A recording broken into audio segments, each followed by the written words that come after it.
Assalamualaikum warahmatullahi wabarakatuh. Kami dari kelompok 8 terdiri dari saya Tri Agustina dengan NIM 191060510007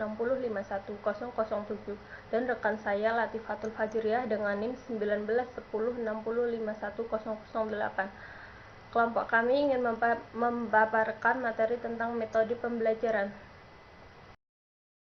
Pengertian metode pembelajaran sendiri yaitu cara sistematis dalam bentuk konkret pada langkah-langkah untuk mengefektifkan pelaksanaan suatu pembelajaran.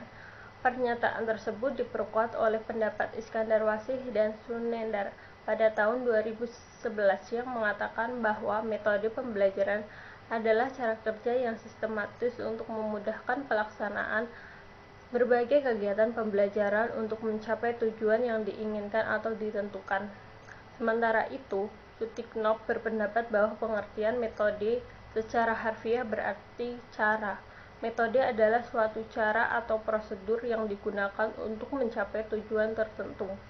Dapat disimpulkan bahwa metode pembelajaran adalah cara kerja sistematis yang memudahkan pelaksanaan pembelajaran berupa implementasi spesifik langkah-langkah konkret agar terjadi proses pembelajaran yang efektif mencapai suatu tujuan tertentu, seperti perubahan positif pada peserta didik.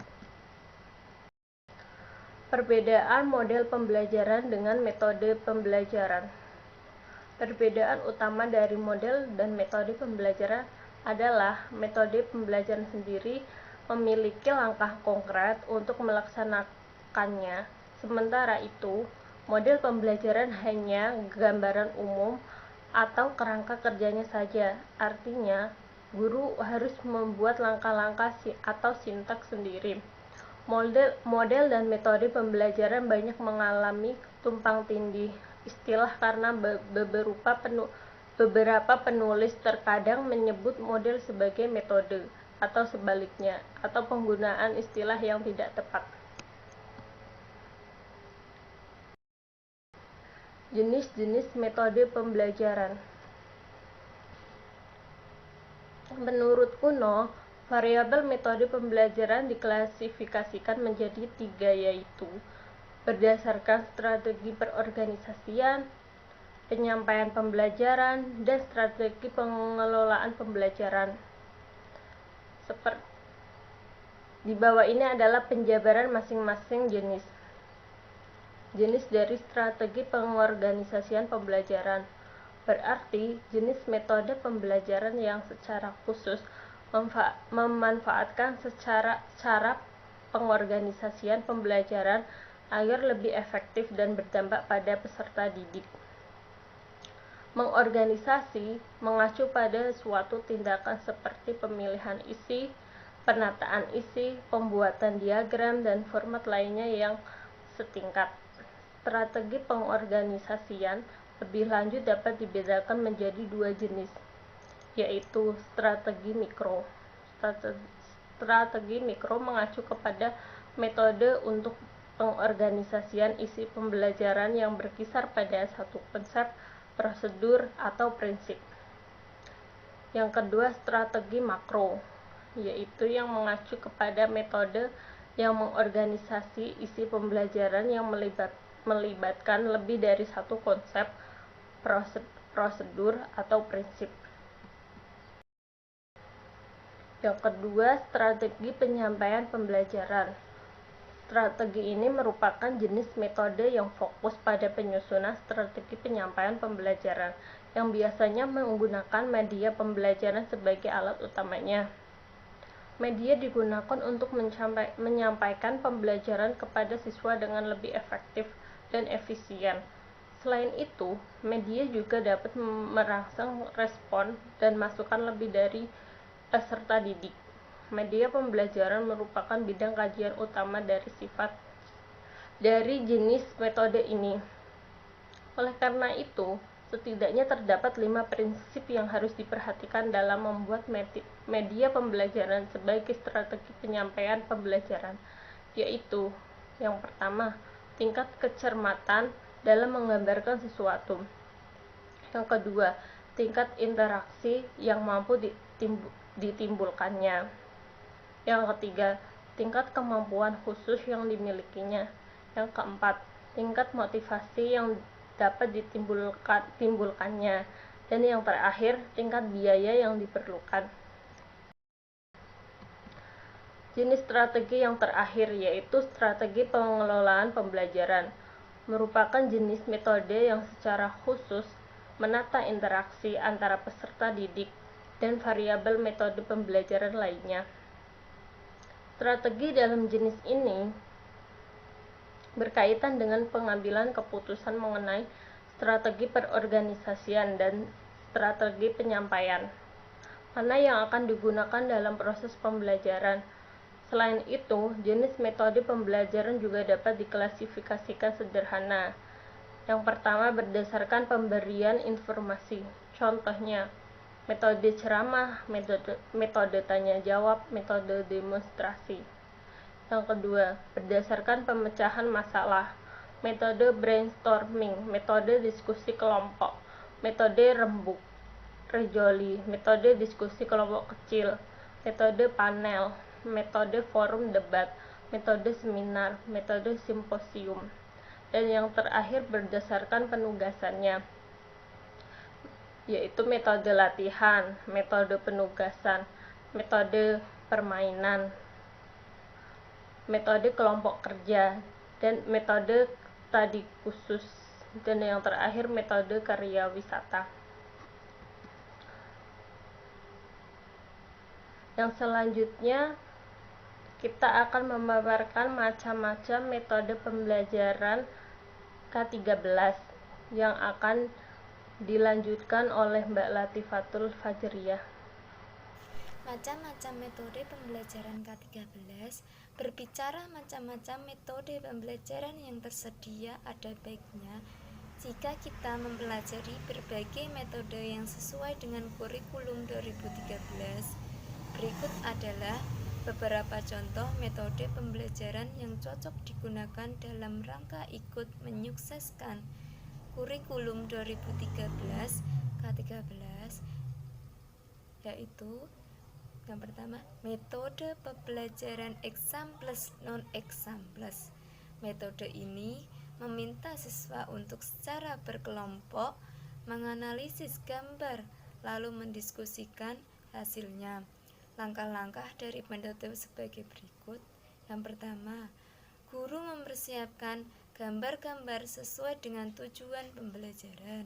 Yang kedua, guru menempelkan gambar di depan atau tayangan melalui proyektor. Yang ketiga, guru memberi petunjuk dari memberi kesempatan pada siswa untuk memperhatikan atau menganalisis gambar. Yang keempat, tiap kelompok diberi kesempatan membacakan hasil diskusinya. Yang kelima, mulai dan komentar atau hasil diskusi siswa. Guru mulai menjelaskan materi sesuai tujuan yang ingin dicapai. Yang keenam, terakhir penutup berupa rangkuman dan kesimpulan. Selanjutnya, metode pembelajaran picture and picture. Metode ini mengajak siswa untuk mengurut gambar berseri yang disusun secara acak oleh guru sambil memaparkan alasan pengurutannya. Langkah-langkahnya, metode picture and picture adalah yang pertama, guru menyampaikan kompetensi yang ingin dicapai. Yang kedua, menyajikan materi sebagai pengantar. Yang ketiga, guru memperlihatkan gambar-gambar yang berkaitan dengan materi dan sebetulnya saling terkait satu sama lain, namun susunannya telah diacak. Guru menunjukkan atau meminta siswa secara bergantian untuk mengurutkan gambar-gambar menjadi urutan yang logis. Yang kelima, guru menanyakan alasan atau dasar pemikiran urutan gambar yang ditentukan oleh siswa. Yang keenam, dari alasan atau urutan gambar tersebut, guru memulai menanamkan konsep atau materi sesuai dengan kompetensi yang ingin dicapai. Yang terakhir yaitu penutup disertai rangkuman atau metode number heads together. Metode ini dikembangkan oleh Spencer Kagan 1992. Intinya, metode ini membagi tugas yang diberi nomor untuk dipelajari oleh siswa yang mendapatkan nomor tersebut dalam kelompok yang berbeda. Kemudian, masing-masing siswa pemegang nomor akan berbagi dengan kelompok masing-masing dan kelompok lainnya. Berikut ini adalah langkah-langkahnya. Yang pertama, siswa dibagi menjadi beberapa kelompok. Setiap siswa dalam setiap kelompok mendapatkan nomor. Yang kedua, guru memberikan tugas dan masing-masing kelompok mengerjakannya. Yang ketiga, kelompok mendiskusikan jawaban yang benar dan memasukkan setiap anggota kelompok dapat mengerjakannya atau mengetahui jawabannya. Yang keempat, guru memanggil salah satu nomor siswa dengan nomor yang dipanggil melaporkan hasil kerja sama mereka. Yang kelima, tanggapan dari teman yang lain, kemudian guru menunjukkan nomor yang lain. Yang terakhir, penutup disertai rangkuman atau kesimpulan. Metode komparatif script. Metode naskah kooperatif mengajak peserta didik bekerja berpasangan dan bergantian untuk menjadi pembicara dan pendengar. Berikut adalah langkah-langkahnya. Yang pertama, guru membagi siswa untuk berpasangan. Yang kedua, guru membagikan wacana atau materi tiap siswa untuk dibaca dan membuat ringkasan. Yang ketiga, guru dan siswa menetapkan siapa yang pertama berperan sebagai pembicara dan siapa yang berperan sebagai pendengar.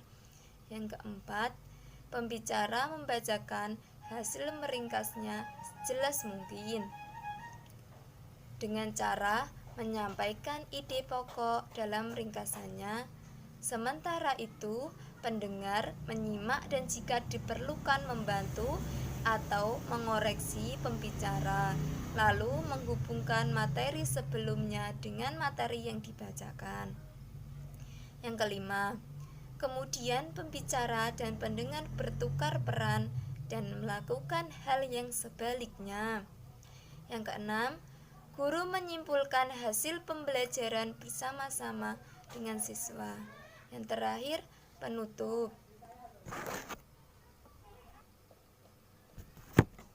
Metode kepala bernomor testuk.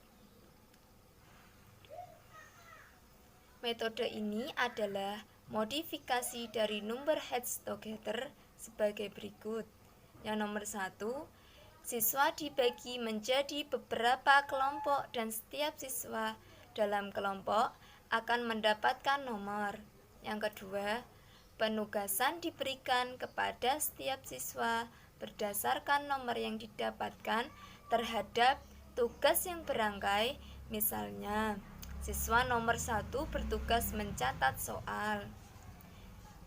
Siswa nomor 2 mengerjakan soal dan siswa nomor 3 melaporkan hasil pekerjaan dan seterusnya. Yang ketiga, jika diperlukan, guru dapat meminta siswa untuk bekerja kelompok. Yang keempat, siswa disuruh keluar dari kelompoknya dan bergabung bersama beberapa siswa bernomor sama dari kelompok lain. Yang kelima, dalam kesempatan ini, siswa dengan tugas yang sama bisa saling membantu atau mencocokkan hasil kerjasama mereka. Yang keenam, melaporkan hasil dan tanggapan dari kelompok yang lain. Yang terakhir yaitu nomor 7, penutup, setelah itu kesimpulan. Selanjutnya, metode student teams achievement division STAT.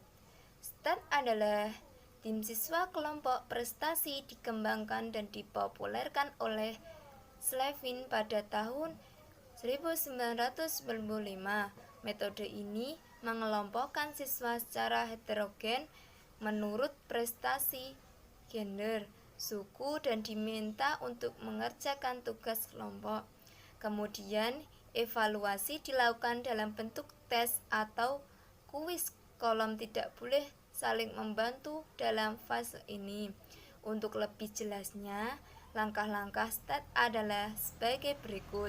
Yang pertama, membentuk kelompok yang anggotanya berjumlah 4 orang secara heterogen, yaitu campuran menurut prestasi, jenis kelamin, suku, dan lain-lain. Yang kedua, guru menyajikan materi pelajaran.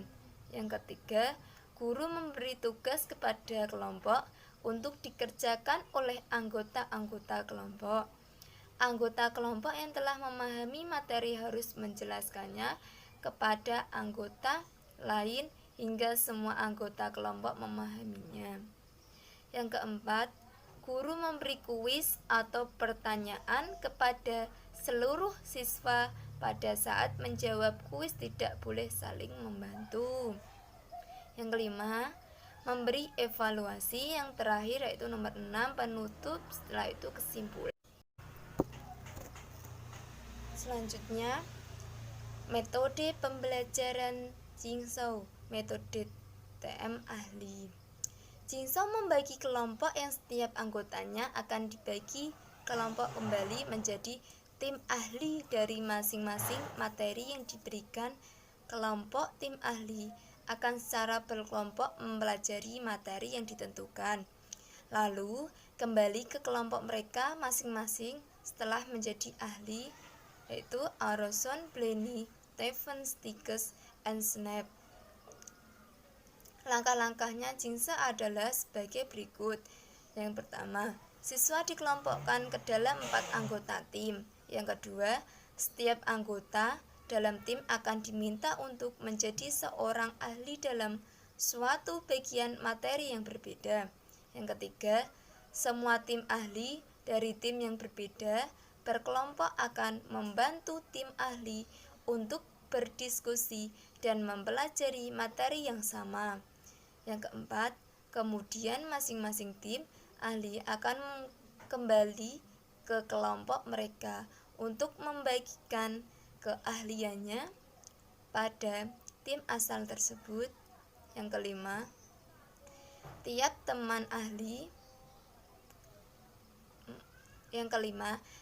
tim ahli mempresentasikan hasil diskusi. Yang keenam, guru memberikan evaluasi. Yang 7, terakhir penutup.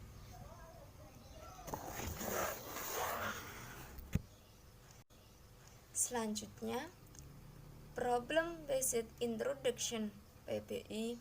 Pembelajaran berbasis masalah dilaksanakan dengan cara memberikan permasalahan yang harus dipecahkan oleh peserta didik.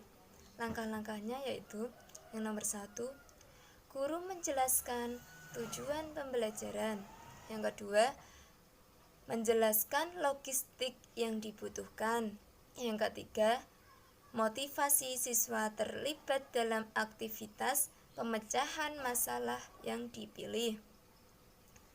Yang keempat, guru membantu siswa mendefinisikan dan mengorganisasikan tugas belajar yang berhubungan dengan masalah tersebut, itu menetapkan topik, tugas, jadwal, dan lain-lain.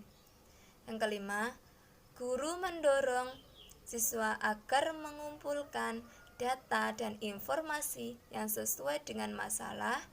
Kemudian, siswa melaksanakan penelitian atau eksperimen untuk mendapatkan penjelasan dan pemecahan masalah berdasarkan pengumpulan data dan hipotesis yang didapatkan dari eksperimen atau penelitian.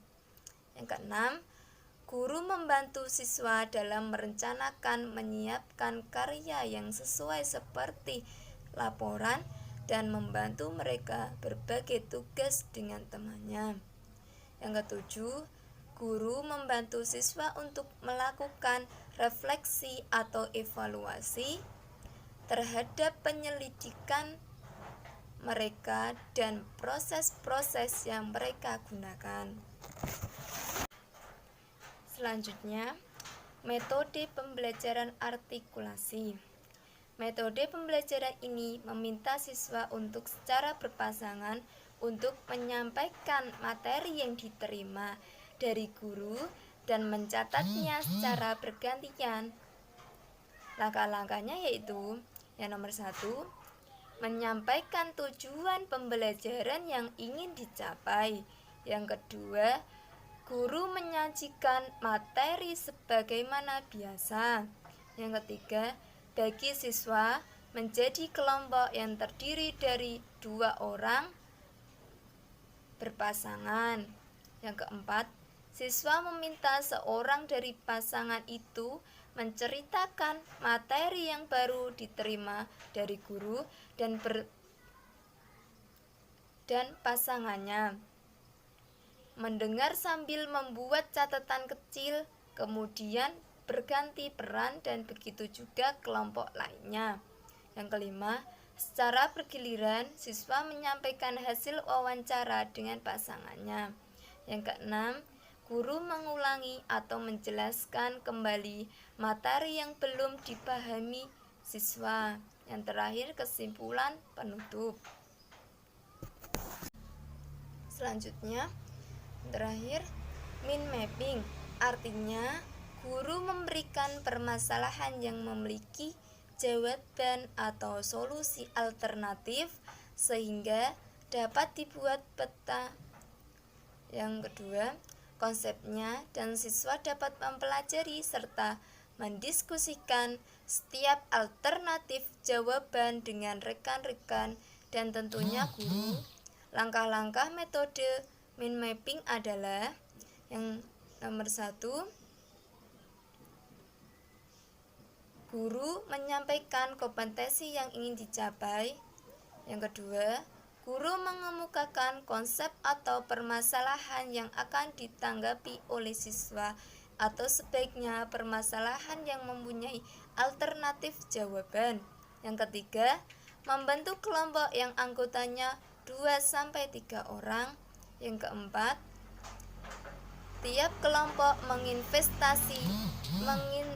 menginventarisasi atau mencatat alternatif jawaban hasil diskusi. Yang kelima, tiap kelompok membacakan hasil diskusinya dan guru mencatatnya di papan tulis untuk kemudian kelompok sesuai kebutuhan.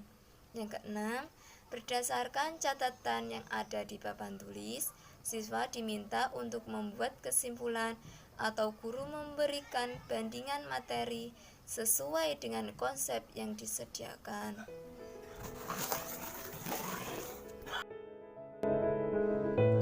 Sekian presentasi dari kelompok kami, semoga bermanfaat. Terima kasih.